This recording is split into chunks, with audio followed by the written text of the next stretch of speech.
Hi, this is Matt with State of Flux here to talk to you about Loki. This is the latest Disney Plus venture that Marvel has taken us on. And this is the one when announced, it was the first show that was announced, it was the one that I was most excited for because more Loki is better Loki in my book. He has always been one of my favorite characters, so I was incredibly looking forward to this show. Which is weird because when I got it and started watching it, I thought it was easily the most flawed of the three shows that Marvel has put out. Um, uh, at least at first, and we'll get on this subject in a minute. The first episode, I think, is incredibly strong. It is great character work, and that's where Marvel excels. It's not the grand stories that ultimately matter, it's the characters. This was something that I was talking about a couple weeks ago now with Black Widow. The story itself is good, it's fine, it's there, it works, but these aren't story-driven films, or they shouldn't be. They are character journeys, and you watch characters grow and blossom and change, and that's what makes them exciting, is because of the real human element of these characters. They're not extraordinary, like in their initial being, like characters of Superman, Wonder Woman, Batman, the DC lineup. These are flawed human characters that kind of rise above. These are inspirational figures, not aspirational figures. And so Loki was great in its pilot. It was all character. It was him learning what we knew with his character journey. He started off for us as a villain, and it took a long time for him to grow to the character that he would end up becoming for the Infinity War Endgame finale. That character grew and changed quite a bit, and we really grew to appreciate that. Watching Loki watch his life unfold, a past Loki watch his life unfold as we watched it unfold, it was really kind of beautiful and traumatizing and inspiring, and seeing him or watching him watch his life is one of the most beautiful things Marvel has filmed. That pilot is extraordinary. So I was gunning for episodes 2, 3, 4, 5, 6. And then episode 2 happened, and it was fine. It introduced us to a new character I will talk about in a little bit, but it was only fine. And I was kind of like, this is disappointing. It suddenly shifted to become all about story, and you really didn't get a whole, like, Loki was in it throughout the whole thing, but you didn't get to see any character growth throughout that episode, really at all. He's just sort of learning the inner workings of the TVA. Then episode 3 happened, and I was just left kind of flat. I think it's easily the worst episode of the 3 shows, in all honesty. It didn't do anything for character. It did in that we got to know a little bit about Sylvie, but it seemed focused more on story. And I was kind of disappointed because the story is never what Marvel's been about. So, anyway, moving on, I was kind of low-key disappointed. But around episode 4, the show kind of picked itself back up again, and the writers were able to integrate character and story in new, interesting, and exciting ways. That episode 4 hits incredibly strong, incredibly emotionally. I don't know if it would have worked as strong without the other 2, but it certainly it was the strongest one thus far. It had some real shocking moments, character deaths, and buybacks and all that kind of stuff. And it was powerful. Episode 5 continued that journey, and then episode 6 gave us something that I've been looking for a long time. It gave us a villain that I've always been interested in, but it gave it to us in a way that I thought was extraordinary, because the villain that's introduced is performed in a way that I never would have performed them. When you get a villain such as, spoiler alert in 3, 2, 1, Kang the Conqueror, you have a want to make a Thanos, a Steppenwolf, or a very big, powerful, commanding kind of villain. And the guy that we got was just so aloof and almost silly, just bordering on silly, yet believable. And he played the character in such a way that I thought was dynamic, and it invigorated me with life and hope for that character in the future, because it's a character very much in the comics that reads well on page, but if you get to a movie, he could be a little one note. Marvel was able to circumvent that beautifully with Thanos. DC was not with Steppenwolf. So I was scared about Kang, but eventually we get Kang. But we're not given one Kang, we're given the threat of many Kangs, and that's kind of cool. The thing that struck me most is that Kang that we are given played extraordinarily well in this, is the guy who's seeing every incarnation of every timeline, and he's saying he let Thanos happen because that was the preferable option to letting himself happen. The thing he fears most isn't Thanos, it isn't snaps, it isn't a lot of people dying.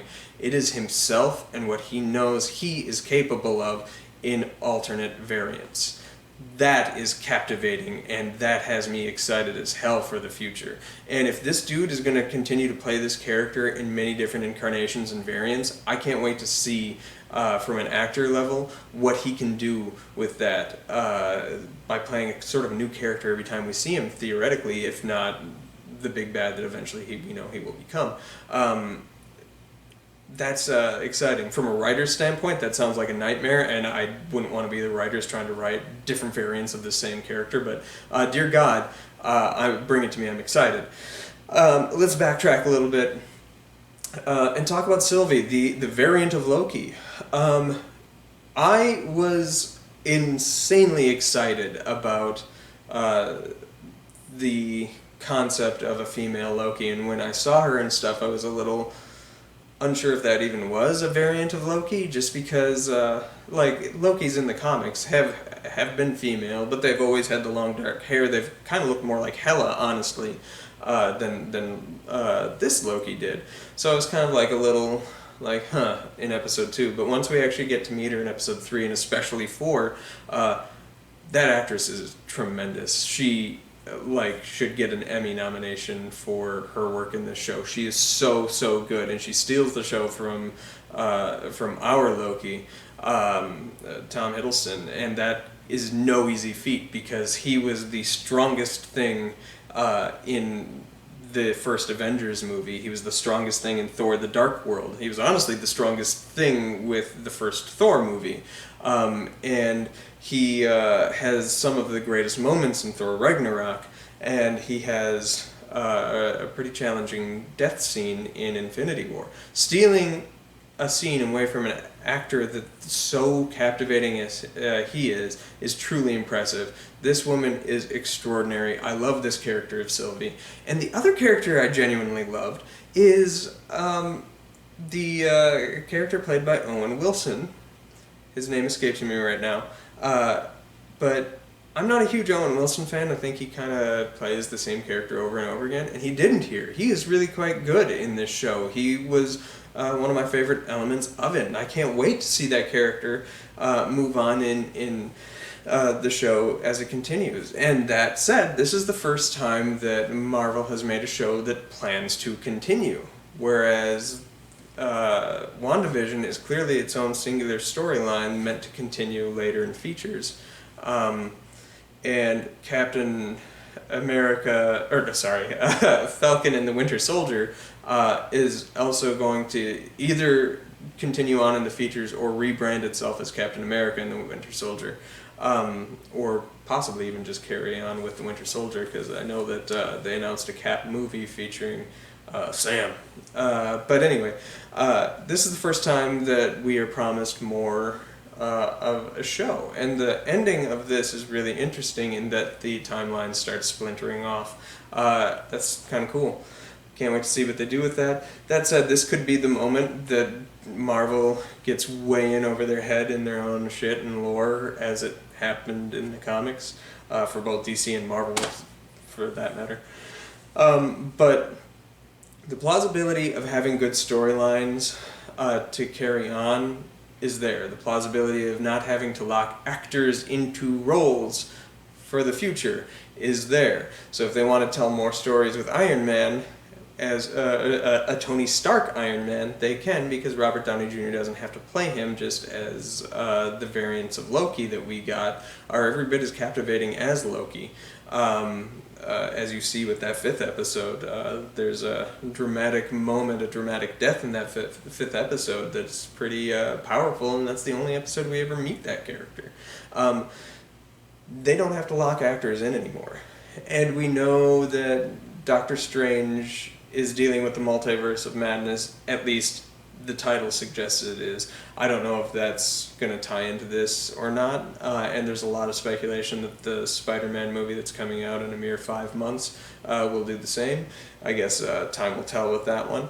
But we don't have to lock these actors into movies. We can keep building and recasting as needed now, because you could just say they're plucked from a different timeline. And that's kind of interesting. However, this could get so convoluted that audiences won't be able to follow it. And that was a little backstory about me when the comics kind of lost me. I love comic books. I love Marvel and DC, but those two companies got to have so many splintered off storylines that it became almost impossible to follow any one narrative unless you bought the collected graphic novel books. I stopped buying individual comics 15 years ago because I just couldn't follow the stories, and it got to be too much money. If you just wait 3 to 6 months, you can get a bound collection and whatnot. And even then, the stories aren't necessarily complete. There's splinter stories that connects where, like Spider-Man dips into the Hulk and stuff like that. So if I really genuinely want the whole story, I need to go into the Hulk narrative, and whatnot. So this could be where that happens for Marvel, and you might see a downward trend in the critic response, not necessarily the audience response, but the critic response, and that would be kind of a shame. The one thing that I do think that Marvel does need to work on, even though they interconnect these movies and we really enjoy that, is they should let them stand on their own. And let them be self-contained stories. WandaVision is the most beautiful thing Marvel has put to screen, like among the top 5 things they've ever put to screen, I would say. And it's a self-contained story. Yes, it ties into stories that take place before and after, but it is a singular story that you can follow from beginning, middle, and have the same dramatic beats play for you if you are a longtime fan or if you've never watched. It is that good. Marvel can do this. We know they can do this. They've done this in the past. They did it just recently with Black Widow. They've done it with like Black Panther and other films. They can make these movies and TV shows be standalones, integrating absolutely everything and creating a whole like world where it's now not just a single universe but a multiverse of madness, is kind of dangerous territory. But I have confidence, at least for now, that they're going to be able to stick the landing. I love this show by the end of it. I still think it is probably the weakest of the 3 just because it really suffers in the middle. But when it swung down low, that pendulum came swinging way back up high. So I'm going to give it a low 3.5 stars, like a 3.25, but I don't do that because like already the 4-star system I've been told is douchey. So I'm going to do the 3.5 out of 4. Good show. I can't wait to see season 2. So we'll kind of put an ellipses on that 3.5 and see if it grows or swings back. Anyway, Loki's great. Excellent show. Love Sylvie. Bring me more of her. Thanks for watching, and peace.